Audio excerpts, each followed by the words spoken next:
ಮೂಲಂಗಿ ಸಾರು ಅಂದರೆ ಕೆಲವಂತೂ ಇಷ್ಟನೇ ಆಗಲ್ಲ. ಯಾಕೆಂದರೆ ಅದರ ಅರೋಮ ಒಂದೊಂದ್ಸರಿ ಆಗಿರುತ್ತೆ. ಒಂದ್ಸರಿ ಮೂಲಂಗಿ ಸಾರನ್ನ ಈ ರೀತಿ ಟ್ರೈ ಮಾಡಿ ಮತ್ತೆ ಮತ್ತೆ ಮೂಲಂಗಿ ಸಾರನ್ನ ಮಾಡ್ಕೊಂಡು ತಿಂತೀರಾ. ಮತ್ತು ನಿಮ್ಮ ಮನೇಲೂ ಅಷ್ಟೇ ಎಲ್ಲರೂ ಮೂಲಂಗಿ ಸಾರನ್ನ ಇಷ್ಟಪಟ್ಟು ತಿಂತಾರೆ. ಫಸ್ಟ್ ಒಂದು ಸಣ್ಣ ಕುಕ್ಕರ್ಗೆ ಇಲ್ಲಿ ನಾನು ತೊಗರಿಬೇಳೆ ತೊಗೊತಾ ಇದ್ದೀನಿ. ತೊಗರಿಬೇಳೆನ ಒಂದು 2-3 ಸರಿ ಚೆನ್ನಾಗಿ ತೊಳ್ಕೊಬೇಕು. ಅದರ ನಂತರ ಅದಕ್ಕೆ ಎಷ್ಟು ಬೇಕಷ್ಟು ನೋಡಿಕೊಂಡು ನೀರು ಹಾಕ್ಕೊಂಡು ಒಂದು ಸಣ್ಣಗೆ ಹೆಚ್ಚಿರೋಂಥ ಈರುಳ್ಳಿನ ಈ ಬೇಳೆಗೆ ಹಾಕೋಬೇಕು. ನಂತರ ಒಂದು ಟೊಮೆಟೊನ ಹೆಚ್ಚಿ ಹಾಕ್ಕೊಳ್ಳಿ. ಅದಕ್ಕೆ ಒಂದು ಚಿಟಿಕೆಯಷ್ಟು ಅಥವಾ ಒಂದು 1/4 ಸ್ಪೂನಷ್ಟು ಅರಶಿನ ಹಾಕ್ಕೊಂಡು ನಾವಲ್ಲಿ ವಿಷಲ್ ಕುಡಿಸ್ಕೋಬೇಕು. ಒಂದು 3 ವಿಷಲ್ ಕುಡಿಸ್ಕೋಬೇಕು. ಯಾಕೆಂದರೆ ಬೇಳೆ ಸ್ವಲ್ಪ ಮೆತ್ತಗೆ ಬೆಂದರೆ ಚೆನ್ನಾಗಿರುತ್ತೆ. ನಿಮಗೆ ಬೇಕು ಅಂದರೆ 1 ಸ್ಪೂನಷ್ಟು ಎಣ್ಣೆನ ಹಾಕ್ಕೊಳ್ಳಿ. ಬೇಳೆ ಬೇಗ ಬೆಂದ್ಕೊಳ್ಳುತ್ತೆ. 3 ವಿಷಲ್ ಕುಡಿಸಿ ನೋಡಿ, ಈ ರೀತಿ ಬೇಳೆ ಬೆಂದಿದೆ. ಒಂದು ಸೌಟಿಂದ ಇದನ್ನ ಸ್ಮ್ಯಾಶ್ ಮಾಡ್ಕೋಬೋದು ಅಥವಾ ಒಂದು ಸ್ಮ್ಯಾಶರ್ ತಗೊಂಡು ಈ ಬೇಳೆನ ಚೆನ್ನಾಗಿ ಸ್ಮ್ಯಾಶ್ ಮಾಡ್ಕೊಳ್ಳಿ. ನಿಮಗೆ ಶುಂಠಿ ಬೇಕು ಅಂದರೆ ನೀವು ಬೇಳೆ ಬೇಯಬೇಕಂದ್ರೆ ಶುಂಠಿನ ಜಜ್ಜಿ ಹಾಕಿದರೆ ಅದು ಹೆಲ್ತಿಗೆ ತುಂಬ ಒಳ್ಳೆಯದು. ಈ ರೀತಿ ಬೇಳೆನ ಚೆನ್ನಾಗಿ ಸ್ಮ್ಯಾಶ್ ಮಾಡ್ಕೊಳ್ಳಿ ಎಷ್ಟು ಬೇಕೋ ಅಷ್ಟು. ಯಾಕೆಂದರೆ ಮತ್ತೆ ಇದು ಕುದಿಬೇಕಾದ್ರೂ ಅಷ್ಟೇ ಬೆಂದ್ಕೊಳ್ಳುತ್ತೆ. ಈಗ ಇನ್ನೊಂದು ಕುಕ್ಕರ್ಗೆ ಇಲ್ಲಿ ನಾನು ಎಣ್ಣೆನ ಹಾಕ್ಕೊತಿದ್ದೀನಿ. ಕುಕ್ಕರ್ ಚೆನ್ನಾಗಿ ಕಾದ್ಮೇಲೆ ಅದಕ್ಕೆ ಎಣ್ಣೆ ಹಾಕ್ಕೊಂಡು ಒಂದು ಸಣ್ಣದಾದ ಈರುಳ್ಳಿ ಅಥವಾ ಒಂದು ಮೀಡಿಯಮ್ ಸೈಜ್ ಈರುಳ್ಳಿನ ಸಣ್ಣದಾಗಿ ಹೆಚ್ಚಿಟ್ಕೊಂಡು ಈಗ ಎಣ್ಣೆ ಕಾದ ನಂತರ ಅದಕ್ಕೆ ಹಾಕ್ಕೊಳ್ಬೇಕು.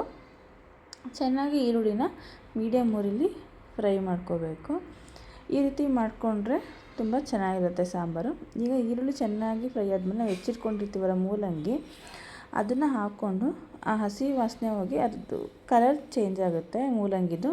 ಅಲ್ಲಿವರೆಗೂ ಇದನ್ನು ಸ್ವಲ್ಪ ಹುರ್ಕೋಬೇಕು. ನೀವು ಬೇಗ ಬೇಯಬೇಕು ಅಂದರೆ ಒಂದು ಸ್ವಲ್ಪ ಪುಡಿ ಉಪ್ಪನ್ನ ಉದುರಿಸ್ಕೊಳ್ಳಿ, ಆವಾಗ ಬೇಗ ಬೆಂದ್ಕೊಳ್ಳುತ್ತೆ.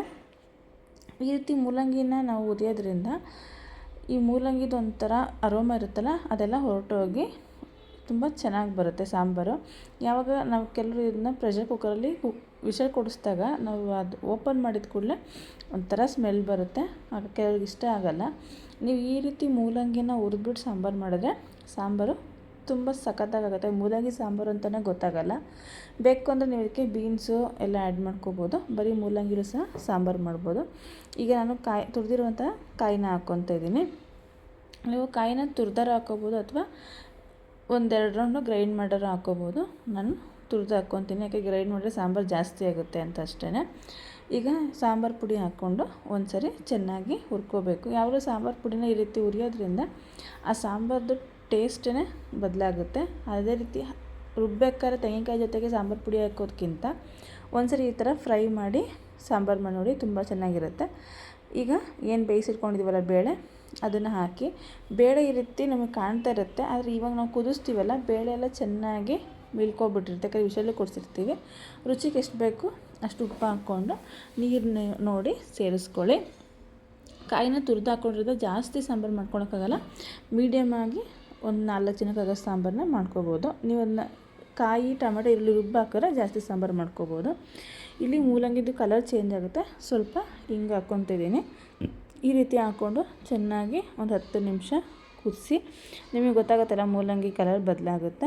ಬೇಗನೆ ಈ ಒಂದು ರುಚಿಕರವಾದ ಸಾಂಬಾರನ್ನ ಮಾಡ್ಕೊಳ್ಳಿ. ನಿಮಗೆ ಈ ರೆಸಿಪಿ ಇಷ್ಟ ಆಗಿದ್ದರೆ ನಮ್ಮ ಚಾನಲ್ಗೆ ಸಬ್ಸ್ಕ್ರೈಬ್ ಆಗಿ, ಫೇಸ್ಬುಕ್ಕಲ್ಲಿ ನೋಡ್ತಾಯಿದ್ರೆ ಫಾಲೋ ಮಾಡಿ, ಫೇಸ್ಬುಕ್ ಮತ್ತು ಇನ್ಸ್ಟಾಗ್ರಾಮಲ್ಲಿ.